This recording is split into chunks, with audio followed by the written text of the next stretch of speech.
Bueno, buenas tardes a todos. Estamos con el cuarto módulo de las jornadas de la semana de Laudato Si. Les presento al padre Carlos Acaputo, presidente de la Pastoral Social de la Ciudad de Buenos Aires. Él nos va a hablar de la doctrina social de la Iglesia y el medio ambiente. Gracias, padre, por estar. Bueno, muchas gracias por la invitación. Pidieron una reflexión desde la doctrina social de la Iglesia y el cambio climático en esta celebración de Laudato Si 2020, a raíz de los 5 años de Laudato Si, que comienza Laudato Si mi Señore, alabado sea mi Señor, con esta frase del Cántico de las Criaturas de San Francisco de Asís. Abrió el Papa Francisco hace 5 años la encíclica que nos invitó a una nueva interpelación sobre nuestra relación con la naturaleza y con nuestra comunidad, así como un compromiso constante de trabajar juntos en un espíritu de solidaridad con el fin de dar pasos concretos para la protección del planeta. Por eso es Laudato Si sobre el cuidado de la casa común.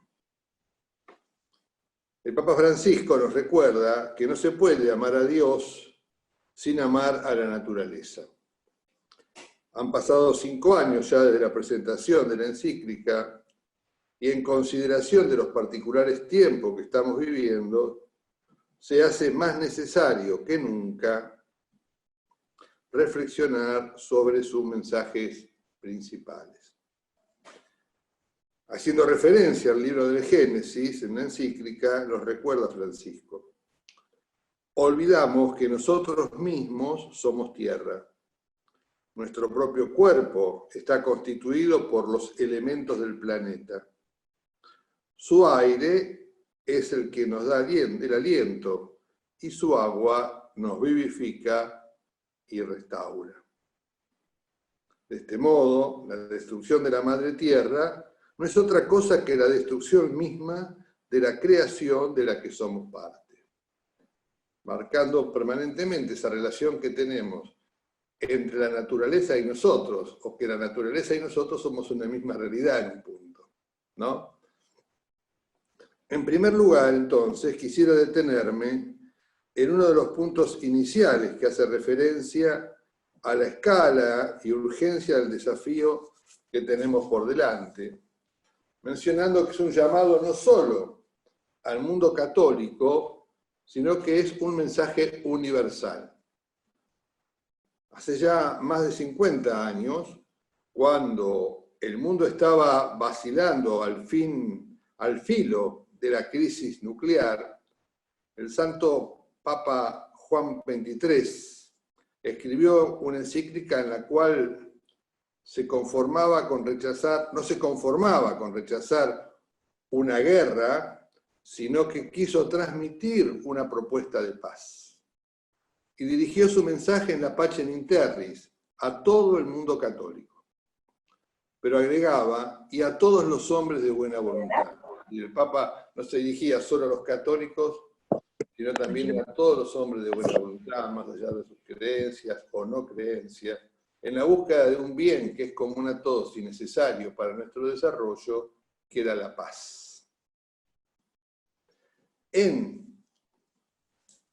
Ahora, frente al deterioro ambiental global, dice Francisco, quiero dirigirme a cada persona que habita este planeta.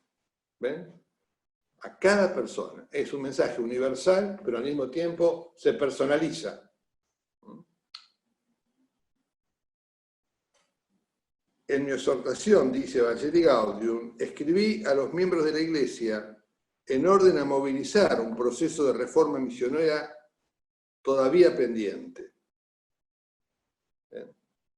Es decir, un mensaje hacia adentro de la Iglesia era. En esta encíclica intento especialmente entrar en diálogo con todos acerca de nuestra casa común. Este concepto de diálogo recorre toda la encíclica y de hecho toma en concreto uno de sus capítulos también fundamentales, la necesidad del diálogo. Por segunda vez en 60 años, un Santo Padre, decimos, nos alerta sobre la necesidad de repensar las cosas ante el riesgo basado en evidencia científica de riesgos concretos y cercanos para toda la humanidad. En 1963, el Papa Juan XXIII nos invitaba a una propuesta de paz para evitar el cataclismo nuclear. Hoy, el Papa Francisco nos invita a pensar un proyecto común, en una casa común, ante la evidencia del deterioro ambiental y social, ante el riesgo cierto de un colapso ecológico. Ante esto nos plantea la necesidad de pensar un desarrollo integral, o sea, orientado al bienestar de todo el hombre y de todos los hombres, tal como nos manifestara el Papa Pablo VI en Popularum Progressio del año 67. En esta oportunidad el Papa Francisco menciona la necesidad de integralidad en el abordaje.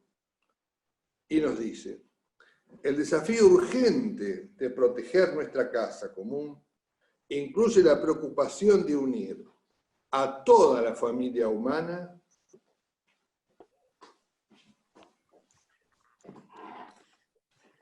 en la preocupación, ante la posibilidad, perdón, es importante destacar, me equivoqué, interrumpieron recién, el desafío urgente de proteger nuestra casa común incluye la preocupación de unir a toda la familia humana en la búsqueda de un desarrollo sostenible e integral, pues sabemos que las cosas pueden cambiar.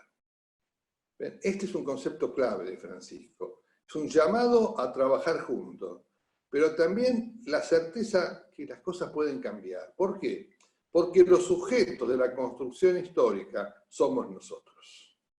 Entonces nosotros hemos llegado hasta acá en el uso de nuestra libertad, de nuestra creatividad, de nuestra inteligencia, en la búsqueda del bien. Bueno, nosotros también podemos repensar el modo en cómo queremos construir este futuro para que pueda ser vivible para todos, para nuestra generación y para las generaciones que vienen. Es importante destacar el llamado al diálogo ante la posibilidad del cambio, invitándonos a un diálogo fraterno, orientado a tomar dolorosa conciencia sobre el modo en que estamos haciendo las cosas y los impactos sobre nuestra madre tierra. Y en ese sentido nos indica, hago una invitación urgente a un nuevo diálogo. Por eso les decía el término diálogo central, clave para la comprensión de esta encíclica, sobre el modo como estamos construyendo el futuro del planeta. Necesitamos una conversación que nos una a todos, porque el desafío ambiental que vivimos y sus raíces humanas nos interesan y nos impactan a todos. Es el capítulo 3. Nosotros estamos hablando sustancialmente del capítulo 2 en el tema climático. El diálogo, así como la conciencia de fraternidad, se presenta entonces como un imperativo para la construcción de consensos, para afrontar los desafíos de un mundo en constante y acelerado cambio. La cultura del encuentro, una vez más, es promovida como el camino para la construcción, en la encíclica, de una nación unida ante los desafíos y preparada para promover el bien común. Cultura del encuentro, diálogo, conciencia de fraternidad. En la Revolución Francesa, libertad, igualdad y fraternidad. Uno podría decir que el mundo de los últimos 200 años se construyó bajo la discusión y el emblema o de la libertad o de la igualdad. Nosotros pensamos que este siglo debe ser el siglo de la fraternidad, con libertad y con igualdad. Pero que lo central es la fraternidad, descubrirnos como hermanos. Sí, los hermanos se pelean también, pero somos hermanos. ¿Ven? Ese es el sujeto común, la pertenencia, la identidad más profunda. Con todas las diversidades que tienen los hermanos, ¿no? Los hermanos son muy diferentes, cosas comunes, cosas diferentes. Con el mundo pasa lo mismo. Pasa lo mismo. Somos parecidos en algunas cosas y diversos en otras, pero hermanos dentro de la aldea global, ¿no? Asimismo nos hace referencia no solo al modo en que estamos haciendo las cosas, sino a la necesidad de repensar los tiempos en los que llevamos adelante nuestra vida, no menos dañina para la madre tierra. Y acá aparece el tema, este concepto de la rapidación, ¿no? Dice, a la continua aceleración de los cambios de la humanidad y del planeta se une hoy la la intensificación de ritmos de vida y de trabajo, en eso que algunos llaman rapidación. Si bien el cambio es parte de la dinámica de los sistemas complejos, la velocidad que las acciones humanas le imponen hoy contrasta con la natural lentitud de la evolución biológica. A esto se suma el problema de que los objetivos de ese cambio veloz y constante no necesariamente se orientan al bien común y a un desarrollo humano sostenible e integral. El cambio es algo deseable, pero se vuelve preocupante cuando se convierte en deterioro del mundo y de la calidad de vida de gran parte de la humanidad. Este pasaje nos invita a reflexionar sobre los tiempos de nuestra vida, de nuestros sistemas de producción y de consumo, del inmediatismo como valor de la modernidad, que nos aleja del disfrute y de la valoración. Asimismo, nos hace pensar en qué modo esta rapidación nos distrae del pensamiento estratégico, de la mirada del bien común, en función de un desarrollo nacional, de largo plazo, o de un desarrollo universal. En este sentido, resulta necesario animarse a desafiar la miopía electoral, tal como lo expresa el historiador Pierre Rosalón. Las transformaciones necesarias para el desarrollo sostenible y para enfrentar el cambio climático excederán horizontes temporales tradicionales, presentando la necesidad de promover esfuerzos conjuntos que se miden en décadas, no en periodos administrados ni electorales. En el tema del coyunturalismo que nos hace perder los fines. ¿Ven? Es el hoy, pero no es el hoy en función del mañana. El hoy pensado desde un proyecto común a largo plazo. Luego de un repaso sobre la situación ambiental y social, que se da en el capítulo 1, así como los resultados y signos de agotamiento del actual modelo de desarrollo, el Papa Francisco nos invita a reflexionar sobre el cambio climático, al cual se refiere del siguiente modo. El clima es un bien común de todos y para todos. A nivel global es un sistema complejo, relacionado con muchas condiciones esenciales para la vida humana. Hay un consenso científico muy consistente que indica que nos encontramos ante un preocupante calentamiento del sistema climático. En las últimas décadas, nos dice, este calentamiento ha estado acompañado del constante crecimiento del nivel del mar y además es difícil no relacionarlo con el aumento de eventos meteorológicos extremos, más allá de que no pueda atribuirse a una causa científicamente determinable a cada fenómeno particular.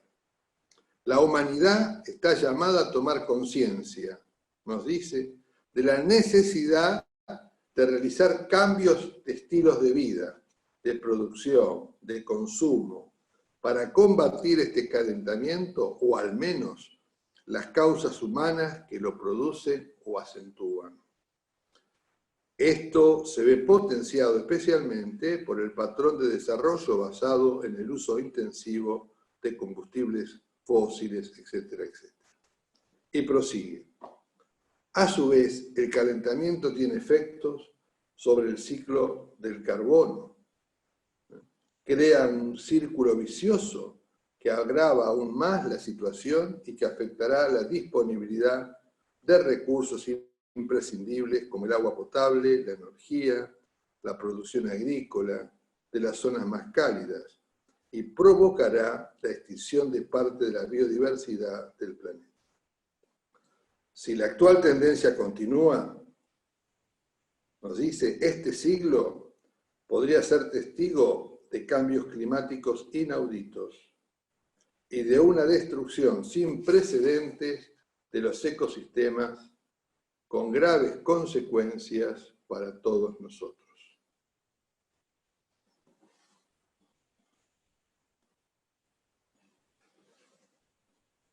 El crecimiento del nivel del mar, por ejemplo, puede crear situaciones de extrema gravedad si se tiene en cuenta que la cuarta parte de la población mundial vive junto al mar o muy cerca de él, y la mayor parte de las megaciudades están situadas en zonas costeras, cosas que lo vemos permanentemente hoy.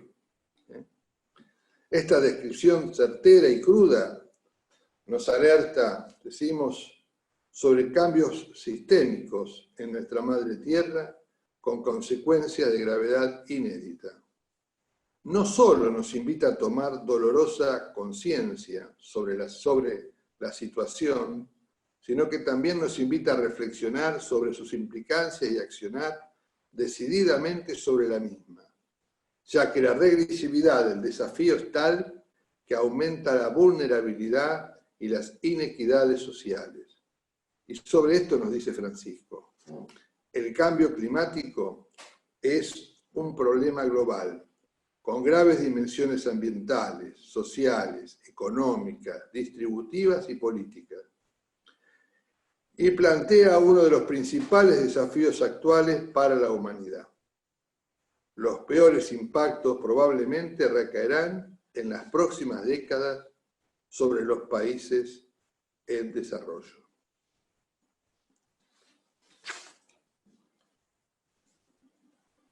Durante el año 92, en la Cumbre de la Tierra, realizada en Río de Janeiro, se creó en el seno de la Organización de Naciones Unidas la Convención Marco de las Naciones Unidas para el Cambio Climático, como ámbito de deliberación y negociación para hacer frente a nivel global al cambio climático.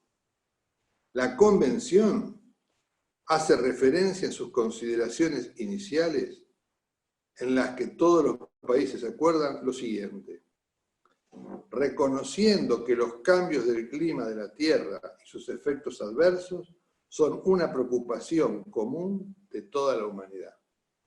Por eso Francisco va a decir que Laudato Si no es una encíclica verde, es una encíclica social, que tiene en el centro la preocupación por el hombre y por el ámbito donde el hombre vive y se desarrolla, que es la naturaleza. Preocupados porque las actividades humanas han ido aumentando sustancialmente las concentraciones de gases de efecto invernadero en la atmósfera y porque ese aumento intensifica el efecto invernadero natural, lo cual dará como resultado, en promedio, un calentamiento adicional de la superficie y la atmósfera de la Tierra que puede afectar adversamente a los ecosistemas y a la humanidad. Reconociendo que la naturaleza mundial del cambio climático requiere cooperación más amplia posible de todos los países y su participación en una respuesta internacional efectiva y apropiada. Y escuchen esto, ¿no? Dice Francisco, de conformidad con sus responsabilidades comunes pero diferenciadas, sus capacidades respectivas y sus condiciones sociales y económicas. Es una cooperación que se nos pide a todos, pero en esa cooperación hay responsabilidades distintas, hay niveles de responsabilidades. Por eso decimos, me detengo en este punto específico, digo, referente a las responsabilidades comunes, pero diferenciadas. ¿Por qué? Porque este principio tan importante como vulnerado a lo largo de estos casi 30 años de negociación, esto lo decimos nosotros, hace referencia a que los países que han hecho uso históricamente de gran parte de este bien común que es el clima, tienen responsabilidades adicionales y el deber de cooperar con transparencia de tecnología y ayuda financiera con los países menos desarrollados para hacer frente a las acciones de mitigación y de adaptación de la humanidad ante los riesgosos efectos del cambio climático sobre la vida sobre la Tierra. ¿Qué quiere decir esto? El Producto Invernadero, el tema del cambio climático, tiene que ver con el modo en cómo se ha desarrollado a lo largo de los últimos 200 años la economía. Y cómo nos hemos relacionado con la naturaleza o con el lugar de los hombres en ese proceso. ¿Ven? Entonces, bueno, los que más se han desarrollado, más han consumido esto. Entonces hay como una deuda de parte de los países desarrollados para con los países no desarrollados. En ese sentido tendríamos un crédito, digamos, a tener en cuenta.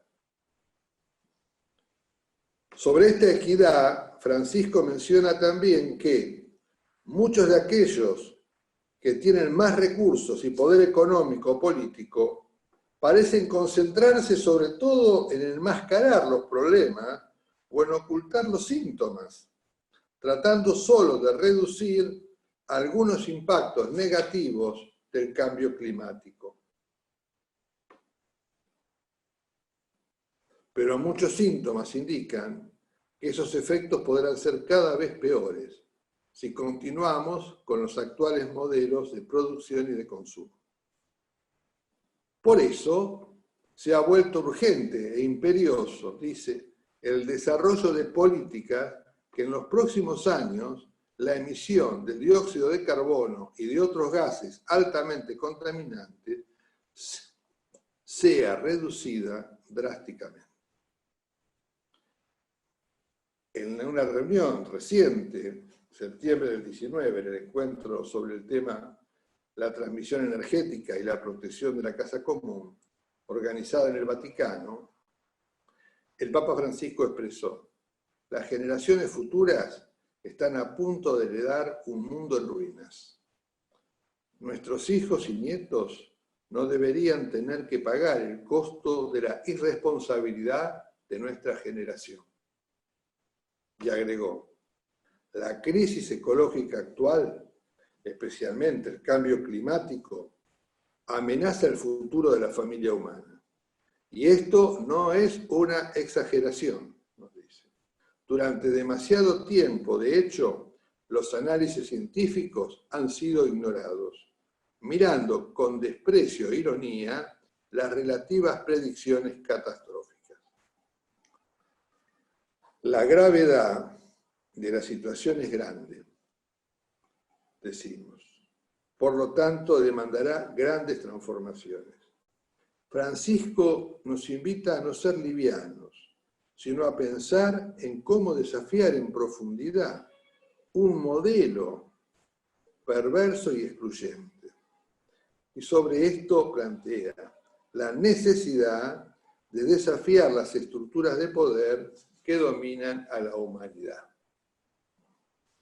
Los grandes desafíos requieren grandes respuestas, y la invitación no es solo al diálogo a nivel nacional, sino también a una inédita cooperación de nivel internacional para modificar sustancialmente el modelo de desarrollo, lo cual demanda una nueva conciencia de unidad y fraternidad, y refiriendo a la necesidad de respuesta internacional, dice: desde mediados del siglo pasado, superando muchas dificultades, se ha ido afirmando la tendencia a concebir el planeta como patria y la humanidad como pueblo que habita una casa de todos. Un mundo interdependiente no significa únicamente entender que las consecuencias perjudiciales de los estilos de vida, producción y consumo afectan a todos, sino principalmente procurar que las soluciones se propongan desde una perspectiva global y no solo en defensa de los intereses de algunos países.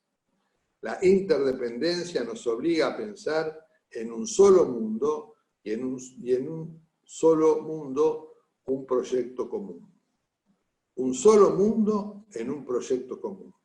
Son fuertes las palabras que nos invitan a preguntarnos si estamos avanzando en el sentido correcto, si consideramos a los demás como iguales y como hermanos, invitándonos a repensar y a reforzar los mecanismos de diálogo y de cooperación. La acción internacional, aún insuficiente y lenta, se ve cada vez más desafiada a acelerar los tiempos de la respuesta y accionar concretamente. Según las palabras del secretario general de Naciones Unidas en septiembre del 19, la emergencia climática es una carrera que estamos perdiendo, pero es una carrera que podemos ganar.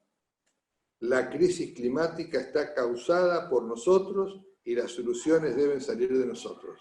Es el mismo llamado de Francisco. Por su parte, la ministra de Medio Ambiente de Chile y actual presidenta de la Conferencia de Partes de la Convención de Naciones Unidas por el Cambio Climático expresó: la crisis climática es el desafío más importante que enfrentamos hoy como humanidad.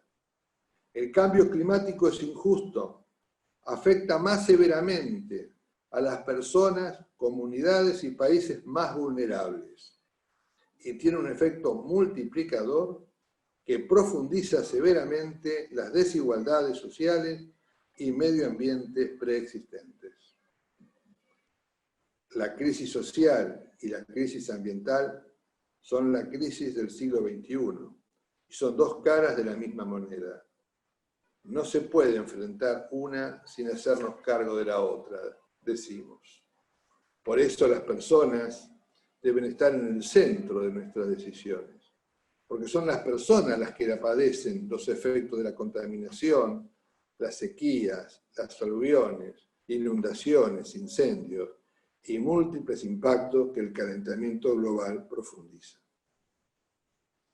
El cambio climático, el bienestar humano y la desigualdad están fuertemente vinculados en nuestra patria. A nivel nacional, Francisco, no solo de la Argentina, a nivel de las naciones, nos hace referencia a iniciar con urgencia un nuevo diálogo hacia políticas nacionales y locales, por lo cual nos indica, no solo hay, prestemos atención, no solo hay ganadores y perdedores entre los países, sino también dentro de los países pobres, donde deben identificarse diversas responsabilidades. Por eso las cuestiones relacionadas con el ambiente y con el desarrollo económico ya no se pueden plantear solo desde las diferencias entre los países, sino que requieren prestar atención a las políticas nacionales y locales. Ante la posibilidad de una utilización irresponsable de las capacidades humanas, es decir, de nuestra libertad, de nuestra creatividad, de nuestra capacidad de decisión, de nuestro poder, estamos refiriéndose a eso, son funciones impostergables de cada Estado planificar, coordinar, vigilar y sancionar dentro de su propio territorio. Remarca el rol del Estado en este aspecto con respecto al cuidado del clima. La sociedad, cómo ordena y custodia su devenir en un contexto de constantes innovaciones tecnológicas. Un factor que actúa como moderador ejecutivo es el derecho, que establece las reglas para las conductas admitidas a la luz del bien común. La Argentina ahora se debe una discusión profunda sobre este tema, promoviendo un diálogo fraterno para construir el plan de acción ante el desafío común que debemos afrontar. La reciente sanción de la Ley 27.520 de presupuestos mínimos de cambio climático, apoyada y acordada por todas las fuerzas políticas, formaliza e institucionaliza el Gabinete Nacional de Cambio Climático como un instrumento y un espacio de reflexión y acción para el tratamiento del cambio climático como una política de Estado. Este instrumento, el Consejo, debe ser el canal para el diálogo con los diversos sectores, jurisdicciones y actores de la sociedad que permitan elaborar un plan estratégico de acción climática en un marco de transición justa, es decir, una transición que no afecte negativamente los empleos y que se asegure la dignidad humana y la reducción de la inequidad mientras se transforma nuestro modelo de consumo y de producción. Es destacable también el rol, nos va a decir Francisco, de la juventud con respecto a la acción climática en estos tiempos. Merecen una gran, dice, especial gratitud quienes luchan con vigor para resolver las consecuencias dramáticas de la degradación ambiental en las vidas de los más pobres del mundo. Los jóvenes reclaman un cambio. Ellos se preguntan, ¿cómo es posible que se pretenda construir un futuro mejor sin pensar en la crisis del ambiente y en los sufrimientos de los excluidos? En síntesis, decimos, debemos pensar en la dimensión ambiental y la promoción del desarrollo humano integral y sostenible como una política de Estado. No será posible mejorar la salud y dignidad de las personas si habitamos un planeta enfermo. Necesitamos entonces animarnos a pensar nuevas formas de desarrollo en la que establezcamos nuevos lazos con la naturaleza en un camino hacia la ecología integral. Es el capítulo 4, ¿no?, de la encíclica. En medio de un año clave para la acción climática nos encontramos con una pandemia de dimensiones planetarias que nos posiciona ante la mayor crisis desde el inicio de la globalización, desafiando las bases mismas del actual modelo de desarrollo. En un abrir y cerrar de ojos, el coronavirus ha alterado los supuestos operativos del mundo. Ahora toda la atención se centra en contrarrestar esta nueva y extrema amenaza y en mitigar la fuerza de la gran recesión que probablemente seguirá. En medio de esta dislocación, es fácil olvidar que hace solo unos pocos meses el debate sobre el cambio climático, los impactos socioeconómicos que genera y la respuesta colectiva que exige estaban ganando impulso. La sostenibilidad, de hecho, estaba aumentando en la agenda de muchos líderes del sector público y privado, antes de que lo insostenible de repente se volviera imposible de evitar. Nos preguntamos, frente a esta crisis, ¿puede el mundo darse el lujo de prestar atención al cambio climático y la agenda de sostenibilidad más amplia de este momento? La realidad nos dice que no existe otra opción. Para esto cabe hacernos algunas preguntas. ¿Qué lecciones se pueden aprender de la pandemia actual para el cambio climático? ¿Qué implicancias positivas o negativas podrían tener nuestras respuestas de recuperación post-crisis de pandemia para la acción climática? La situación está aún llena de interrogantes que deben ser abordados. Un aspecto clave para avanzar en la acción climática será también el sector financiero. En el reciente Foro Económico de Davos, diversos fondos de inversión y organismos de crédito manifestaron la necesidad de integrar las consideraciones climáticas en los proyectos de inversión. ¿Qué significa esto? Yo te puedo prestar para este emprendimiento, pero tengo que tener en cuenta todos los temas climáticos. ¿Entiende esto? Esto da muestras de la toma de conciencia con respecto al efecto de multiplicador de riesgo que genera el cambio climático. El Papa Francisco no es ajeno a este debate, y ya en la exhortación apostólica Evangelii Gaudium nos decía: la ética permite crear un equilibrio y un orden social más humano. En ese sentido, animo a los expertos financieros y a los gobernantes de los países a considerar las palabras de un sabio de la antigüedad. Está refiriendo a un padre de la Iglesia. No compartir con los pobres de los propios bienes es robarles y quitarles la vida. No son nuestros los bienes que tenemos, sino suyos. Es decir, el principio de la destinación universal de los bienes. Es decir, Dios dio la naturaleza para que todos los hombres se puedan apropiar de ella para vivir con dignidad.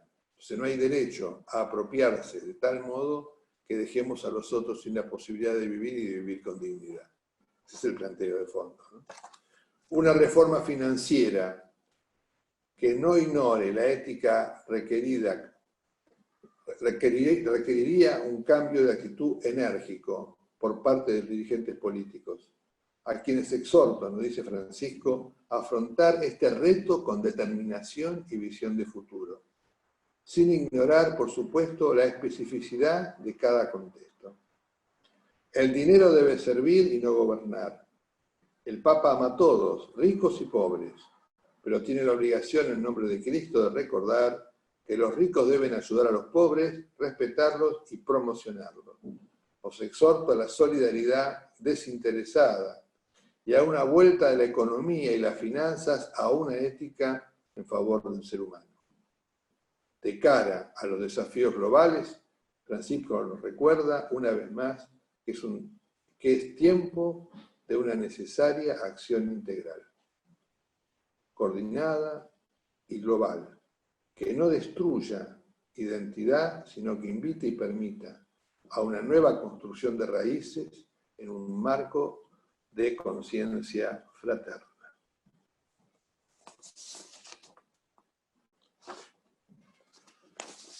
Pero acá, este es un tiempo de esperanza y de acción, nos dice. Sí, decimos, ¿no? En estos días de aislamiento social, se hace más claro que nunca la necesidad del otro, del prójimo, para la realización personal en comunidad. Como un mensaje de esperanza, Francisco nos dice en Laudato Si: hace falta volver a sentir que nos necesitamos unos a otros, que tenemos una responsabilidad por los demás y por el mundo, que vale la pena ser buenos y honestos. Ya hemos tenido mucho tiempo de degradación moral, burlándonos de la ética, de la bondad, de la fe, de la honestidad. Y llegó la hora de advertir que esa alegre superficialidad nos ha servido de poco. Esa destrucción de todo fundamento de la vida social termina enfrentándonos unos con otros para preservar los propios intereses. Provoca el surgimiento de nuevas formas de violencia y crueldad e impide el desarrollo de una verdadera cultura del cuidado del ambiente. Bueno, dejamos acá, que es suficiente. Muchas gracias.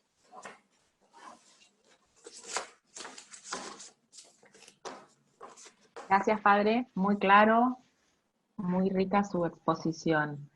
¿Le parece pasar a las preguntas? Pregunta, ¿le querés poner un poco de sal? Porque estaba rica, le faltaba sal, algo, ¿no? Dale. Tengo un montón de preguntas, así que... Bueno, usted habló de la fraternidad como eje central de esta encíclica. y mencionó la libertad y la igualdad remitiendo a la Revolución Francesa. ¿Cómo juega la fraternidad en sistemas políticos que tienden a priorizar la libertad sobre la igualdad y los que tienden a priorizar la igualdad sobre la libertad? Qué bueno. Por eso lo planteo, porque fíjate que la Revolución Francesa es igualdad, fraternidad y libertad. Lo que decimos es, hubo dos sistemas ideológicos, de hecho, uno asumido sobre la libertad y el otro poniendo el acento sobre la igualdad, con todas las, digamos, disrupciones que pueda haber. Sí. Pero la realidad es eso. Sí. Uno asentó uno y otro. Yo digo, no, el siglo XXI, no es mi pensamiento, de varios, ¿no? Por supuesto. Es decir, tiene que tomar la fraternidad como eje. ¿Por qué? Porque la fraternidad habla de nosotros directamente. Nosotros somos los fraternos, nosotros somos el sujeto hermano. La igualdad y la libertad son condiciones de este sujeto. Por eso decimos, pensar en un esquema de fraternidad con libertad e igualdad. Salir de esa polarización para revincularnos y repensar toda esta realidad desde otro lugar. Es un poco lo que pasa en una familia, digamos. Un papá y una mamá, por decirlo así, tienen 4 hijos y piensan en los 4 hijos. Cada hijo después hace su camino, digamos, ¿no? Pero de alguna manera los tiene los 4 en el horizonte. Y, van a decir, y ellos saben que son hermanos a su vez. Ese tipo de relación me parece que la tendríamos que transportar a la hora de pensar las políticas económicas, sociales, nuestro modo de organización social, la cultura, lo que entendemos por cultura. ¿Ven? Es decir, a eso me parece. Por ejemplo, una cosa es pensar que el hombre es un individuo y otra cosa es pensar que el hombre es una persona. Es decir, es un ser en relación y que necesita de los otros. Ahí tenés la fraternidad. ¿Ves? Es decir, que la sociedad es fruto de nuestro ser social, de nuestras necesidades también, de la necesidad de compartir los dones que tenemos cada uno de lo que somos cada uno y de recibir lo que nos falta a nosotros. Recibir lo que nos falta a nosotros, digamos. Ese camino, me parece que como poner, digamos, un paradigma superador, lo cual no implica que no haya tensiones, no, entre los hermanos también hay discusiones, ¿ves? A veces hay rupturas, por eso Francisco dice la unidad superior al conflicto. ¿Por qué? Porque no significa negar el conflicto, sino que le ponemos al conflicto un elemento superior que nos permita salir del conflicto, porque en el conflicto no te desarrollás, el conflicto puede ser un momento, si no creces, no madurás, ni como persona, ni como sociedad. ¿Se entiende más o menos este planteo? Sí, perfecto.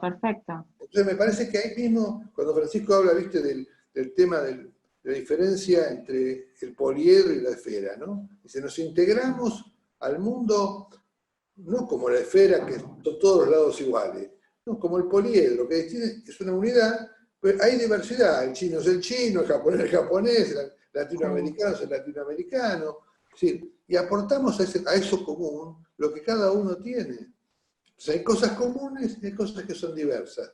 Y ahí viene el respeto por el otro también, ¿no? Perfecto, muy claro, gracias. Va otra pregunta. Teniendo en cuenta que las negociaciones internacionales sobre cambio climático parecen ser más lentas que lo necesario para abordar la crisis actual, ¿qué nivel de incidencia real puede llegar a tener la Iglesia? Es la que podamos. Yo creo que, a ver, Francisco, yo me acuerdo acá, tenía una expresión que la usa en varios lugares mucho, que es, hay que iniciar procesos. Iniciar procesos. Es decir, lo peor que podemos hacer es no hacer nada. Lo peor que podemos hacer es querer hacerlo solos, que es otra tendencia. ¿Ven? Hacerlo solo. No, el planteo tiene que ser, pasemos juntos. Por eso el que el Papa dice, hablo a cada persona. Ni siquiera los hombres de buena voluntad, a cada persona. No me interesa si es católico o no es católico, si es ateo, si es musulmán. No me interesa. Lo que me interesa es que sea persona, que se sienta parte de este mundo, de esta sociedad, y que quiera construir este mundo junto con nosotros, o nosotros junto con ellos, digamos. Por eso me parece, fíjate, que Laudato Si ha tenido un impacto muy grande en todos los organismos internacionales. Yo la considero la Rerum Novarum del siglo XXI. Así como el Rerum Novarum iluminó la cuestión no social, la cuestión obrera de fin del siglo XIX, comienzo del XX, a mí me parece que Laudato Si es la carta magna hoy del pensamiento social de la Iglesia para el diálogo con el mundo, con la sociedad, y también para una conciencia propia de dónde tiene que ubicarse, dónde tiene que estar y de dónde tiene que trabajar en esa construcción. Es un mensaje hacia afuera, pero también es un mensaje profundamente hacia adentro. Bueno, y en línea con esto que usted está diciendo, el martes se dijo que hay cátedras de Laudato Si en universidades en todo el mundo. ¿Por qué le parece que esta encíclica tuvo mayor repercusión afuera del mundo católico? ¿Por qué? Perdona. Tuvo más ¿Por qué le parece que esta encíclica afuera que en el mundo católico? Afuera del mundo católico que adentro.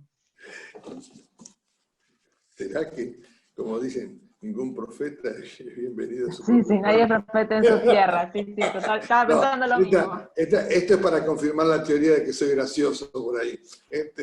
No. No, bueno, sí, ya sé. Esto ya lo sabíamos. Por eso lo llamamos. Porque es gracioso. Eso quedó. Eso va a quedar para el resto de la historia. Para el resto, y claro. Mirá, sí. A mí me parece que yo siempre pienso esto, ¿no? Lo digo con sinceridad. Yo trabajé 25, 26 años al lado de Francisco. Para mí hablar del Papa, hablar de Benedicto, de Pablo VI, de Juan XXIII, era algo lejano. Cuando el Papa fue alguien que tomó mate conmigo, que compartió conmigo, yo maduré en la fe. Sí. ¿Se entiende? Y es bueno sí, eso. Obvio. Lo digo, Cuéntenos de eso, en realidad nos divierte que nos cuente de eso.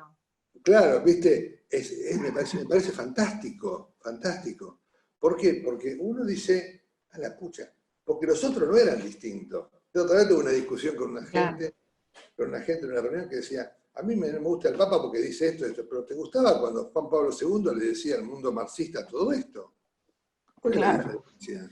¿Entendés? Es decir, lo que pasa es que el Evangelio, Jesús, la doctrina social de la Iglesia, digamos, interpela permanentemente.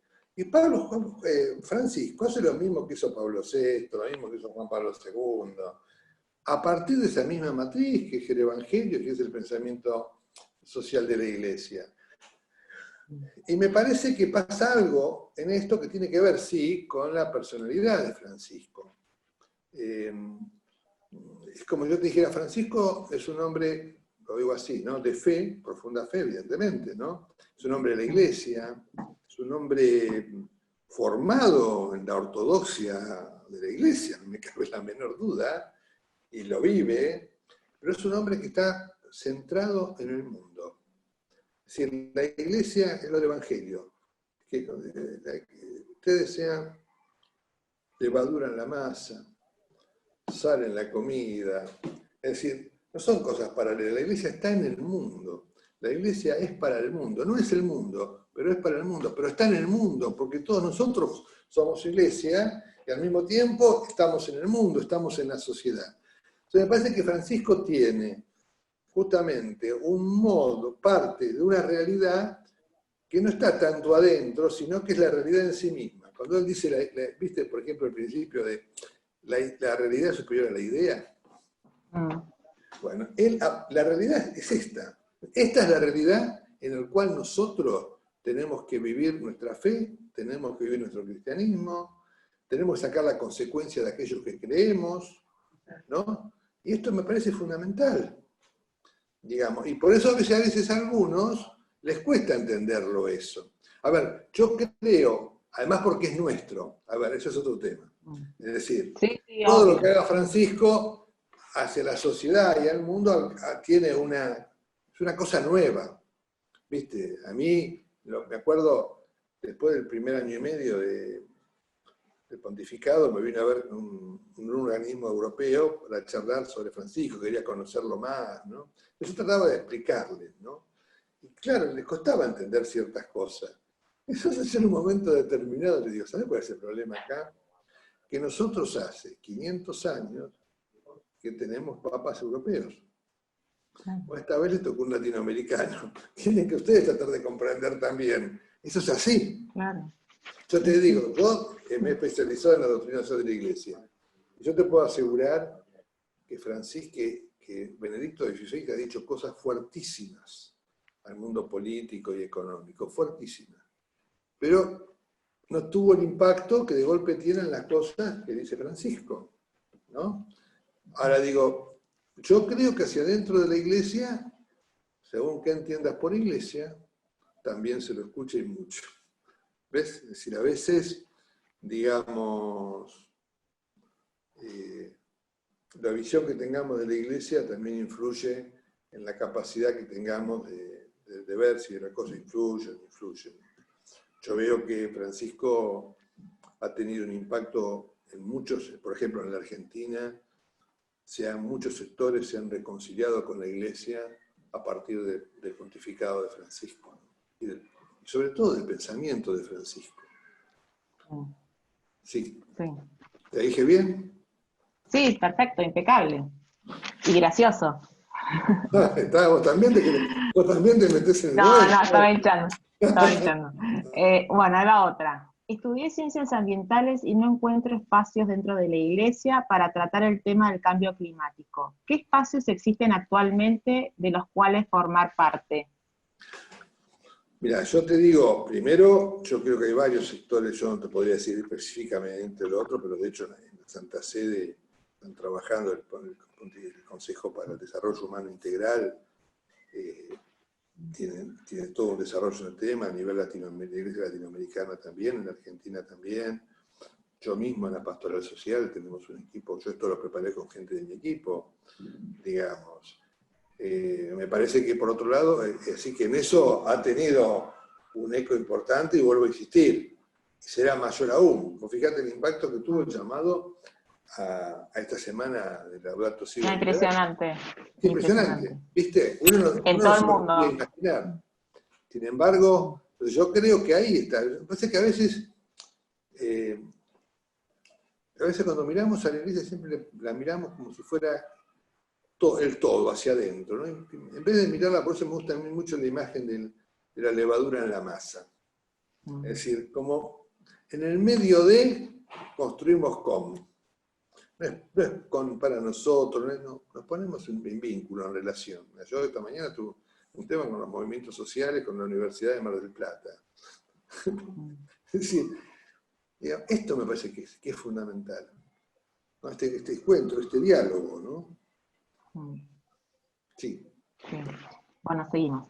¿Podríamos pensar en tomar el principio de responsabilidad común, pero diferenciada para abordar la crisis climática? Claro que sí. A ver, por eso digo, la responsabilidad es de todos, pero también, y cada uno puede aportar desde su lugar. Por eso, cuando hablábamos de una política de Estado estratégica, donde vincule, porque acá se va a poner en cuestión, en el futuro, por lo que yo voy escuchando con la gente que voy hablando, que está en el tema, bien, que profundiza el tema, de pronto el planteo va a ser este, suponete. Una vaca, ¿cuánto influye o no en tal tema? Entonces de golpe te van a decir, mire, si usted quiere tener vaca, tiene que hacer esto. ¿Ven? Es decir, va a modificar la alimentación, va a haber un montón de cosas por eso se van a modificar. Por eso la importancia, y Francisco lo plantea también, del tema de la educación. El tema de la educación para el tema ambiental. Es decir, la tecnología, el conocimiento, es decir, cómo aplicar el conocimiento, la tecnología en función de este desarrollo humano integral y sostenible. Entonces, por ahí hay que cambiar el modo de producción. Lo que no podemos hacer es que ese cambio en los modos de producción que van a beneficiar al hombre y a la sociedad, digamos que van a cuidar el ambiente, el medio ambiente, termine siendo excluyente de aquellos que tienen menos posibilidades de acceso. Es decir, en términos, voy a decir un término ya antiguo, pero no podemos ir hacia un modelo, en el fondo, bueno, donde el futuro sea de los más fuertes. ¿Se entiende esto? El futuro tiene que ser de todos. Es de todos, ¿no? Es decir, esto me parece, ahí viene, pero además hay responsabilidades diversas, como yo te decía antes. Es decir, si estamos en esta situación del medio ambiente es porque hubo sectores que se han desarrollado y que han perjudicado ese medio ambiente. Ahora, nosotros no podemos seguir el mismo camino, porque si seguimos el mismo camino, esto estalla. Es decir, ahora aprendimos que ese camino tiene sus límites. Entonces, ¿qué decimos? Vayamos hacia un esquema de cooperación donde nosotros no busquemos un desarrollo que implique cometer el mismo error, sepamos generar un desarrollo integral, sostenible, por eso el tema de la ecología de la cultura, ecología de la vida, ecología de la economía, es decir, que tiene un vínculo de relación, digamos, a aquellos más ricos que aporten para que podamos hacer ese desarrollo también sin tener que pagarlo. Claro. ¿Está claro? ¿Se entiende? Sí, clarísimo. Esas son las cosas que se discuten, ¿no? Claro. Sí. ¿Qué opinas sobre la posibilidad de incluir contenidos en catequesis para la primera comunión? Un poquito más fuerte. ¿Cómo? ¿Qué opina sobre la posibilidad de incluir contenidos en catequesis para la primera comunión o confirmación sobre el vínculo de la persona, entendido este uso como creación de Dios para el bien de las generaciones? A ver, yo te voy a ampliar la pregunta, ¿no? Yo te diría, decía Juan Pablo II, que la doctrina social de la Iglesia, donde incluimos todo lo que está planteando allí, forma parte del contenido de la evangelización. Y así como se enseña en el catecismo, o un sacerdote predicando, o en la catequesis matrimonial, en cualquier catequesis, predicación y demás, o estructuras de formación de la Iglesia.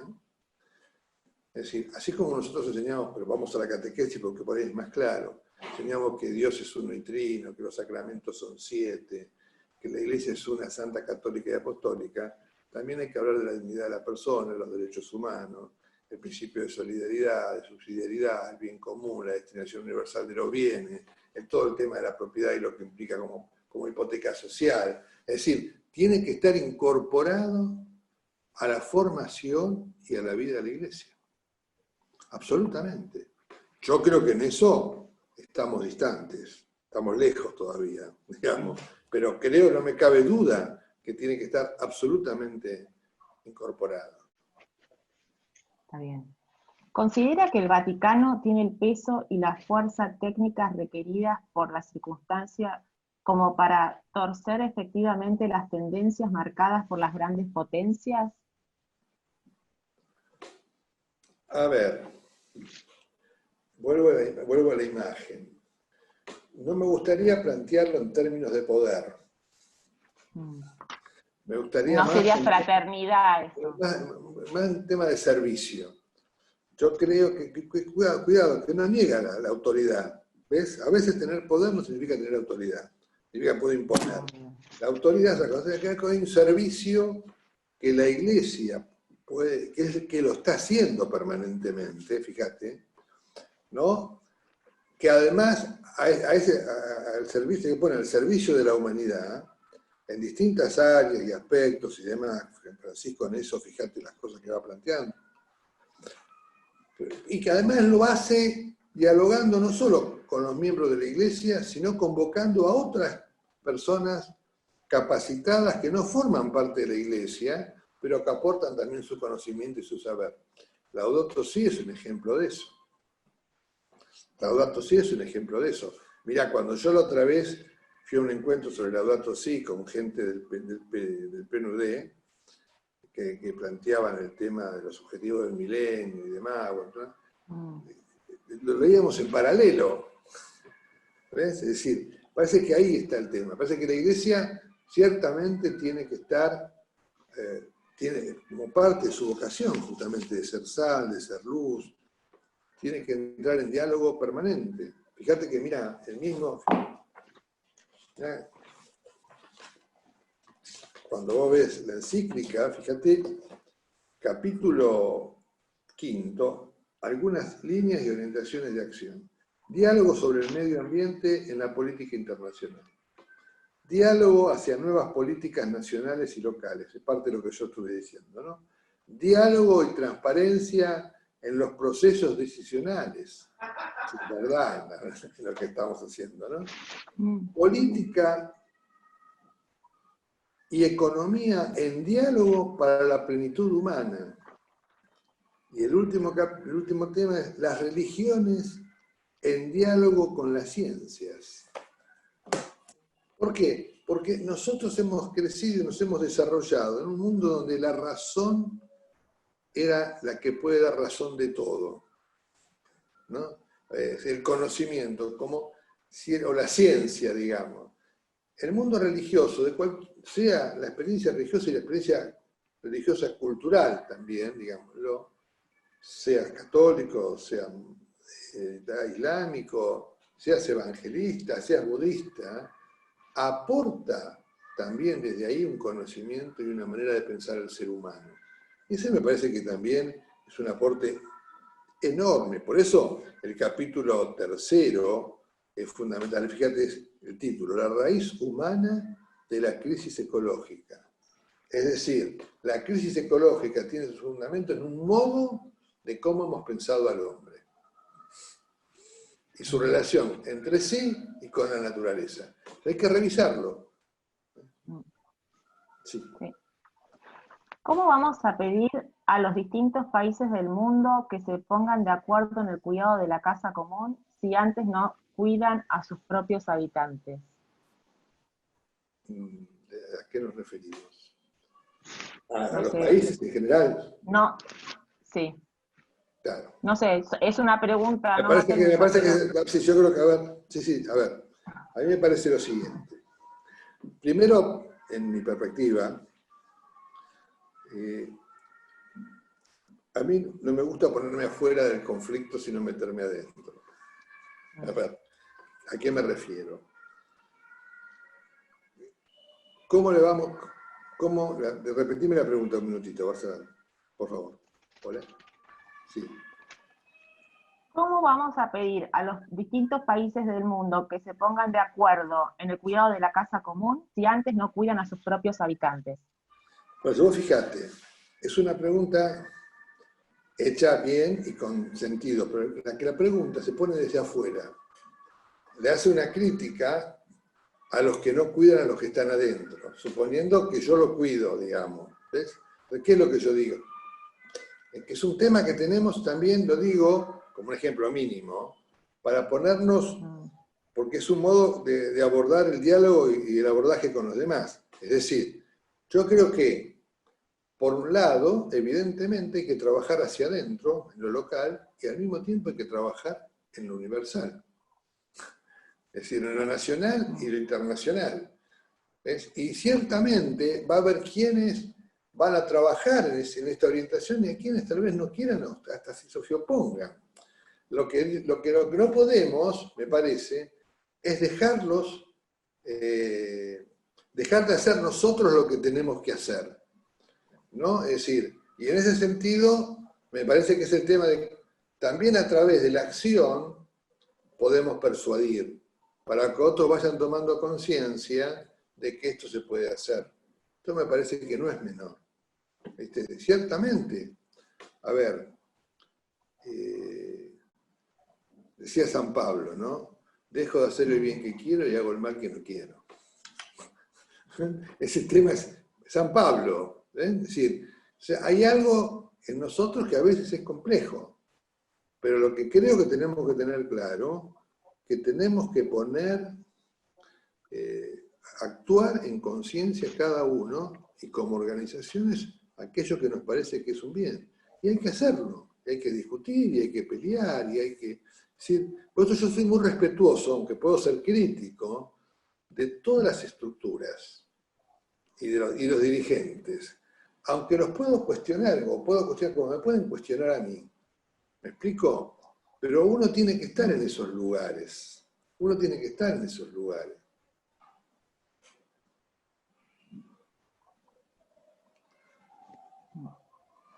¿Cómo podemos trabajar desde la iglesia, desde la parroquia? Se te cortó.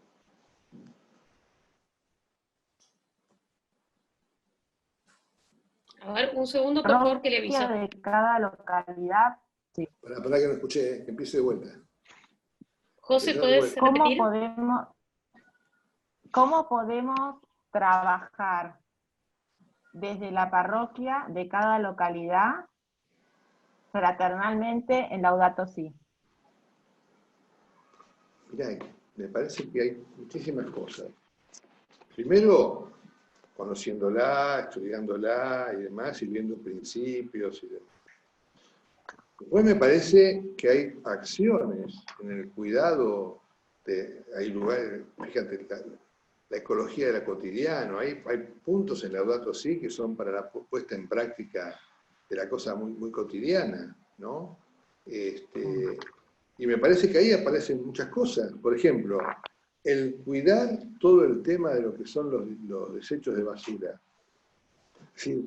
Por ejemplo, el cuidado para el reciclaje, ¿viste? Así tengo cosas sencillas, ¿viste? El no despilfarrar. Fíjate, cuando el Papa un día en su discurso dice, el tema de lo descartable, es una ciudad de lo descartable, descartamos todo, los viejos jorobas los descartamos, los chicos que no nacen bien los descartamos, las sillas las cambiamos cada 4 años, algunos. Pero pará, son recursos. Son recursos. Y no todos los recursos son renovables absolutamente, ¿no? Por eso la importancia del respeto por los ciclos también de la naturaleza. O sea, mirá si tenemos para hacer en un barrio. Lo que pasa es que nosotros, en las parroquias, me da la impresión a mí muchas veces, la parroquia, la comunidad está dentro de la parroquia y no dentro del barrio. O es la parroquia del barrio, pero la realidad es que la parroquia tendría que ser un centro de radiación y de diálogo permanente con el barrio, con los que son católicos y no son católicos, sí, la preocupación por lo común. ¿Está más o menos, digamos? Sí. Bueno, últimas 2 preguntas y lo liberamos. Qué suerte. Me gustó el punto sobre fraternidad, pero si hay envidia entre países ricos y pobres, la falta de responsabilidad de cada uno, cualquier nacionalidad sea, solo la Iglesia nos ayudaría a salir de nuestra zona de confort cuando si nos toca en el bolsillo, hijos o seres queridos, nos olvidamos de todo. Mirá, a mí me parece que justamente la Iglesia, vos sabés que está, por ejemplo, en Naciones Unidas, está como observadora, digamos. La Santa Sede tiene en general relaciones con todos los países del mundo. Creo que desde ahí, y desde el magisterio, y desde la figura del Papa y demás, tiene un diálogo permanente con las grandes potencias, digamos, eso está ahí. O sea, la Iglesia, yo creo que presta un servicio, tal vez me parece a mí, más importante del que nosotros creemos. El tema es que, de vuelta, yo insisto, es el servicio, no es el poder, ¿tá? Entonces, a veces, ciertas cosas que uno pueda decir van a ser escuchadas y otras veces no. Lo que no podemos es dejar de decir aquello que creemos que tenemos que decir para ayudar al diálogo, ¿no? Al encuentro. Es decir, el Papa insiste en la cultura del encuentro. Está planteando eso. Digamos, evidentemente, detrás de la discusión entre China y Estados Unidos por todo lo que es el tema digital. ¿Quién maneja? Porque maneje lo digital o manejar. Eso es así. Bueno, ahora, ¿cómo se hace? Ahora, eso es cómo formás, por eso la iglesia tiene una tarea importante, me parece, en la línea de la formación de la gente, de la perspectiva. Entonces no se está tratando de que un tipo, un hombre católico haga tal cosa, ¿no? O que la iglesia envíe, sino que hay muchos católicos que están trabajando en la construcción de la sociedad permanentemente. Ustedes mismos están dedicando a la educación, digamos, ¿no? Es decir, tenés científicos, se parece que nosotros, si no tienen un mandato episcopal, no son, no, son, porque creen. Y de esa perspectiva, por eso la importancia de cómo, desde dónde, esa pregunta que vino antes en la catequesis, ¿no? ¿Cómo formamos en este pensamiento social? Sí. Bueno, la última. ¿Considera usted que la Iglesia podría soportar a los países en desarrollo económico y o técnicamente como para que no se vean obligados a sacrificar sus reservas y recursos naturales, preservando así sus ecosistemas? A ver, de hecho el Papa acaban de hacer un sínodo sobre el tema de la Amazonía, que tiene que ver con eso. Digamos, Laudato Si tiene que ver con eso. Ahora, a ver, yo te puedo querer ayudar a vos. Ahora, si vos no querés recibir, por más que yo quiera, no lo logro. O sea, a mí me parece que esa es la perspectiva. Yo creo que la Iglesia puede hacer mucho también y trata de hacerlo también en la medida en que lo dejen. Digamos, eso es lo mismo que le pasa a un papá con sus hijos, vamos a decirlo así. Totalmente. Lo quieren ayudar y el pibe o la chica dice no, y por más que vos quieras, tiene que crecer, tiene que madurar. Me parece que hay una... Por eso me parece que Laudato Si tuvo tanto eco, ¿ves? Porque evidentemente hay un problema, hay una necesidad, ¿no? Y eso caló hondo. ¿Pero por qué caló hondo? Porque se escuchó. Es decir, no está hecha desde un principio de ideas, sino que está hecho partiendo de la experiencia y de la realidad en diálogo con la ciencia y con el aporte propio que nos da la fe, una antropología, un modo de pensar la vida y la historia. ¿Vamos? Bueno, padre, muchísimas gracias. En nombre de estas jornadas que organizamos de la Universidad Austral, muchas gracias por su tiempo.